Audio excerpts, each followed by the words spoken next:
You must have came across these Japanese fans, spectators, who stay back after the game to clean the trash left by the other spectators in the stadium, even when they lose their matches. That's wonderful, right? But why are they doing this? It has something to do with their habits. Habits that were inculcated through their childhood.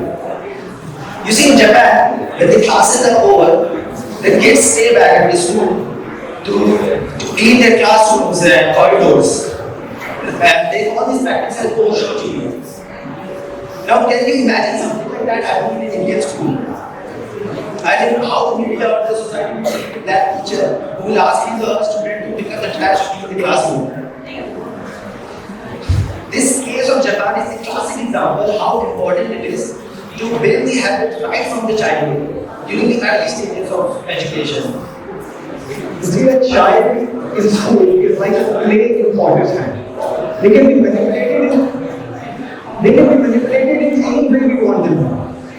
Our modern education fails miserably at giving them the right shape. It just forces them to get good marks, get a good college, get a great placement, and that's it. This education system that our country follows was not even created by us. It was given to us and imposed on us, in fact. Hello. This education system that our country follows was actually imposed on us by the Britishers because they wanted to feed us to the Industrial Revolution. See, it was not in their interest to create artists, innovators, or thinkers. They just wanted people literate enough to obey their rules, run their machines, and handle their accounts. Unfortunately, the same narrow-minded education has been prevailing in our country even after 75 years of independence. Let alone innovation, it doesn't even teach us how to deal with real-life problems. For example, did you know in 2021, more than 13,000 students committed suicide in our country? This is the highest ever recorded. How many of us have been taught how to deal with such a situation? How many of you have been taught how to deal with failure? Only a few of you. In fact, it's the opposite. School shames us if we are a failure. How many of us have been taught how to interact with the opposite gender? I know we went, and I'm still struggling because of it. So the question that arises here is, how should our education be? So let's focus on the basic aspect of education, which is the goal of education. And Swami Vivekananda, according to our understanding, had a very appropriate idea regarding it.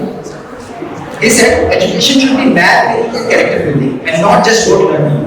Education should help us build habits that help us later in our life. As YouTubers, we research and create content on topics that concern India. And in our quest to find a good education model, we stumbled upon something which is probably the most remarkable education system the world has ever witnessed. The Vedic education system of ancient India, and we believe that every Indian should know about it. So the ancient education system of India was deeply rooted in the philosophies of Sanatana, which says that the purpose of all human life is to attain these four purusharths, that is dharma, artha, kama, and moksha. So in order to prepare them right from the beginning, students were trained. And in this pursuit, they learn qualities like self-dependence, mental strength, physical strength, moral righteousness, and even innovativity. So let's look at how the education system made them capable of attaining these all qualities. So right from the beginning, the students had to leave the comfort of their homes and go live in a Gurukul.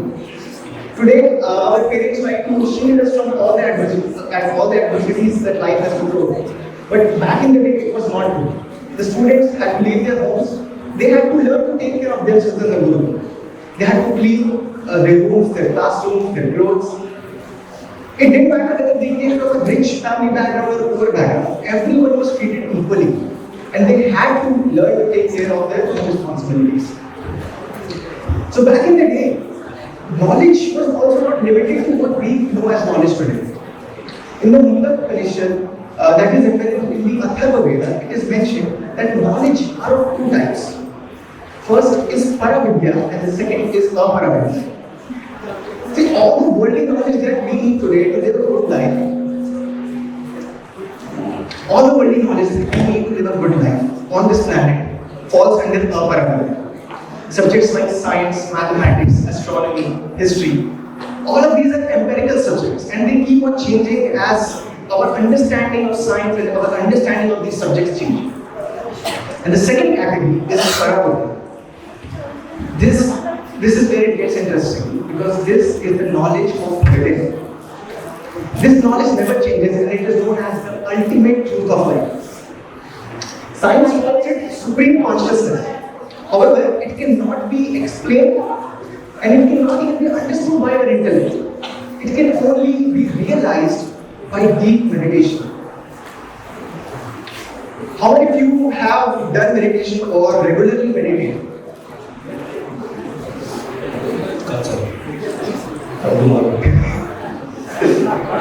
So this great, some of you here are doing absolutely.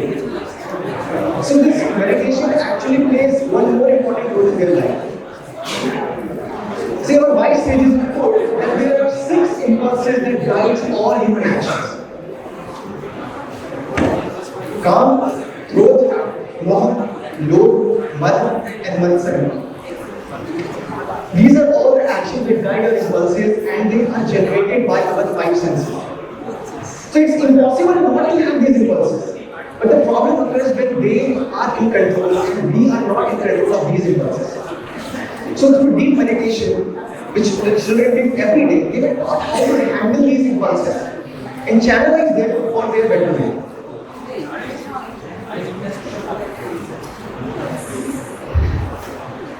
So today, modern research is claiming how beneficial and important it is to meditate. We live in a very impulsive and distracting society, isn't it? You can just pull out your phone and scroll for hours.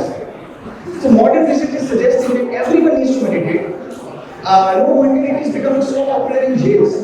It is also becoming popular among patients. It is also popular among all the people around the world. But the problem is, it is still not part of our basic education system. I find it hard to understand why our schools are not taking it seriously to inculcate this in their curriculum. So moving on. These are social phenomena called the chameleon effect. You guys have noticed, you must have noticed that we tend to copy the behavior of people who are very close to us. It's actually very nature where we tend to imitate people whom we want to bond with. So a huge education back then happened just by observing and absorbing the character of the Acharya. And this Acharya used to be an ordinary person. According to the Upanishad, Acharya was someone who was well versed in Shruti. Shruti is the Vedas. And they were also someone who had experienced supreme reality themselves. They had left behind all the worldly pleasures and sacrificed everything and had dedicated their lives to knowledge and to students. So just by looking how these students, just by looking at how their teachers operated, how they communicated with other people, how they moved and how they handled adversities, students learned the values of humbleness, care and selflessness. So moving on, to understand the next important aspect of education that the ancient India offered, let's hear an instance from the story of Battle of Waterloo. So when the Britishers defeated the French in the Battle of Waterloo, it was widely celebrated that the Battle of Waterloo was won on the playing fields of Eden and Harrow. Now Eden and Harrow were the best boarding school in Britain at that time, which produced disciplined gentlemen who went on to lead British army to the victory against Napoleon Bonaparte. Now, it must be noted that they said the Battle of Waterloo was on the playing fields of Eden and Harrow, not the classrooms of Eden and Harrow. Such is the importance of physical education and character building, leadership qualities, and the education system. So, back when I was a 10+2, I took physical education as my option. thinking that I'll get some physical activity during the rigorous preparation of JEE.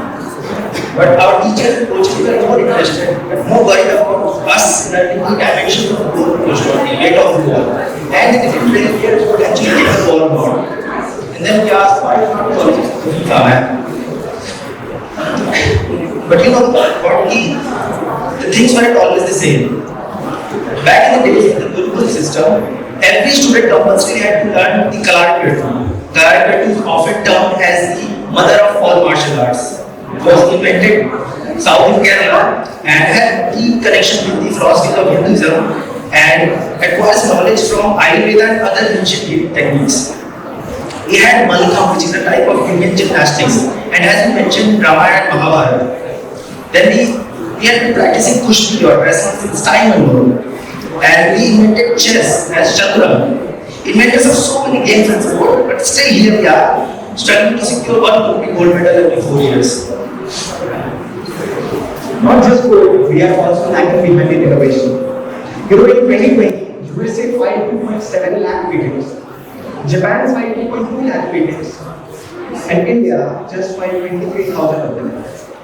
I mean, we are currently producing innovators like Brahma, Lata Dev, Bhaskar, Arvind. These people have collectively given us trigonometric and inverse trigonometric functions. We are a country who is getting the word zero, without which none of this computing is possible. We are a country who are performing cataract surgeries even before Christ was born. So what happened to the curiosity? Now, apart from the R&D budget, there is one more factor I think that has an important role to play, which is hindering our growth in this innovation. And that is lack of connection with nature. You see, Newton got the idea of gravity when the apple fell on his foot. Archimedes got the idea of Archimedes' principle when he himself was submerged in water. You look at any innovation, be it aircrafts or radar. If you look at any innovation, it could be aircrafts or radar, it is all about learning how nature operates and then manipulating the same thing for our own advantage. In fact, there is a whole field of work called biomimicry, where biologists take inspiration from nature's design and then implement it to solve the most difficult engineering problems. So, back in the day, when students used to study sitting under a tree, they spent most of the time in nature and not in classrooms. Imagine the kind of patterns they would have observed in nature. They would have seen how the moon shifts its phases throughout the year. They would have themselves seen how the change in season affects the biodiversity around them. They would have established a close bond with nature. And now compare it to a child who sits in a classroom with his book. He can only learn anything from someone else's experience, while his own imagination is suppressed. How can we expect someone to think outside the box when we are keeping them boxed in? It is remarkable to note that in 1830, Bengal and Bihar alone had 1 lakh Gurukuls, which is approximately 1 Gurukul for each village. But thanks to West washing and our cultural subversion by the British, Indians started thinking that our own ancient education system is like nothing discriminating, oppressive, and nothing really we should care about it. And now we have just handful of Gurukuls left in India today. There are few organizations like Acharya Club and we have been shown schools who are working in this direction, but that's clearly not enough. So why am I telling you this? Why do engineers need to care about this Gurukul system? It's because in our country right now there is a huge wave of consciousness when people are trying to revive the Gurukul system and the education system that is rooted in a cultural philosophy.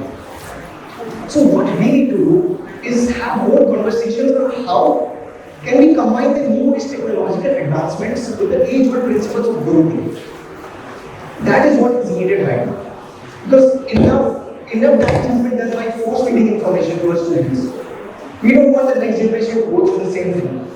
So we have to stand up. We have to take the responsibility of creating an environment that helps students build habits which elevates their consciousness and not degrades them. Jai Hind.